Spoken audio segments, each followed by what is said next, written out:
आज दोस्तों आप लोगों का भक्ति शक्ति चैनल में स्वागत है। आपका इस छोटे चैनल में स्वागत है। आइए आज हम लोग जानते हैं कि सबसे बड़ा धन क्या है जो कभी भी नष्ट नहीं होता। हर हर हर हर महादेव, जय भोलेनाथ। मित्रों, क्या आपने कभी भी सोचा है कि संसार का सबसे बड़ा धन कौन सा है? संसार का सबसे बड़ा धन सोना, चांदी, भूमि, परिवार या यश, इन सबको लोग अपना खजाना मानते हैं, परंतु यह सब एक दिन समाप्त हो जाता है। मृत्यु के पश्चात आत्मा के साथ क्या हो जाता है, यही प्रश्न देवी पार्वती ने स्वयं भगवान शिव से पूछा था। तब महादेव ने उन्हें एक ऐसा रहस्य बताया जिसे जानकर हर इंसान का जीवन बदल सकता है। आइए उसे हम सुनते हैं।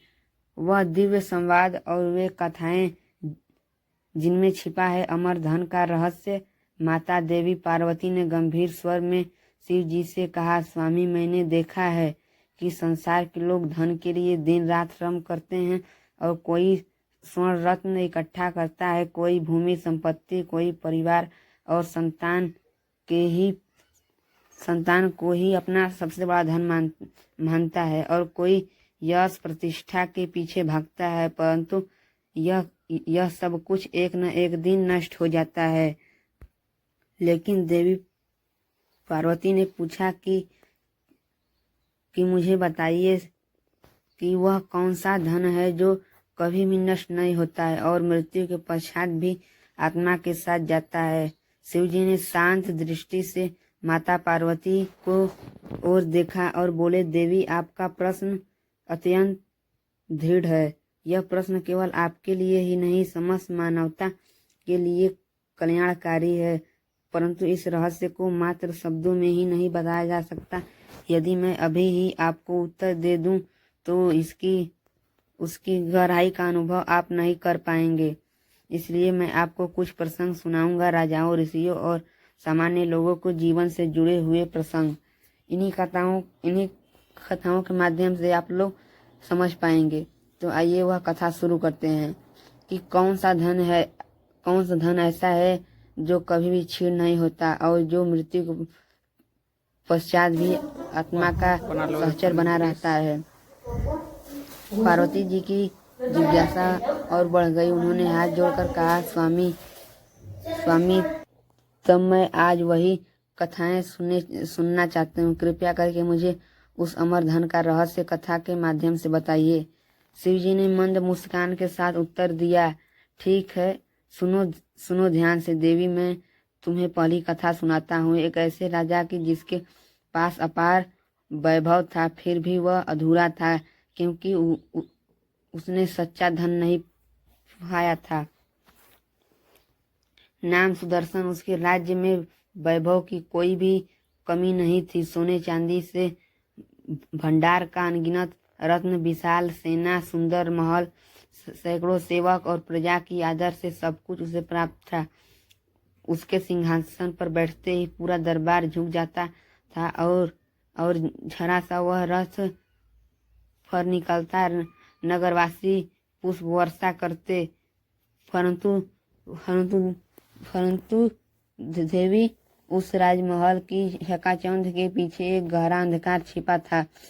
राजा के सन्नाटे में जब सभी लोग सो जाते थे तो सुदर्शन के मन में बेचैनी उठने लगती थी। वह अपने कक्ष की खिड़की से आकाश की ओर देखता और सोचता, इतना वैभव, इतना यश, फिर भी मेरे मन को शांति क्यों नहीं मिलती? ये खाली मन कौन सा है जो सब कुछ होते हुए भी मुझे खा रहा है? एक दिन उसने अपने सदस्य से पूछा कि मुझे बताओ, सबसे बड़ा धन क्या है? सोना, चांदी, राजसत्ता, पुत्र पुत्री या प्रजा का प्रेम? सभी ने अपनी अपनी राय दी। किसी ने कहा, स्वामी, सोना सबसे बड़ा धन है क्योंकि उससे सब कुछ खरीदा जा सकता है। किसी ने कहा, महाराज, संतान ही सबसे बड़ा धन है क्योंकि वह वंश को आगे बढ़ाती है। कोई बोला, प्रजा का सम्मान ही सबसे बड़ा धन है क्योंकि उसके बिना राजा सुदर्शन ने सबकी बातें सुनी, लेकिन उसका मन शांत नहीं हुआ। राजा सुदर्शन ने सबकी बातें सुनी, लेकिन उसका मन तृप्त नहीं हुआ। उसी रात उसने सपना देखा। स्वप्न में उसे एक वृद्ध साधु दिखाई दिए, जिसका चेहरा तेजस्वी था। वे बोले, राजन, तू धन के सागर में डूबा हुआ है, परंतु सच्चे धन से वंचित है। यह धन न तो तेरे खजाने में है, और न तेरे दरबार में, और न तो तेरे पुत्र पुत्रियों में है। यह धन तुम्हें केवल धर्म और सत्कर्म के मार्ग पर चलकर मिलेगा। राजा की नींद से जागते ही हृदय कांप उठा। उसने अगले दिन अपने राज पुरोहित को दरबार में बुलाया और पूछा, महाराज, वह कौन सा धन है जो कभी नष्ट नहीं होता, जो कल मैंने स्वप्न में एक साधु को कहते हुए सुना, लेकिन मैं समझ नहीं पाया। और पुरोहित मुस्कुराए और बोले, महाराज, आपको साधुओं और ऋषियों के पास जाना होगा, क्योंकि वे ही आपको उस अमर धन की ओर मार्गदर्शन कर सकते हैं।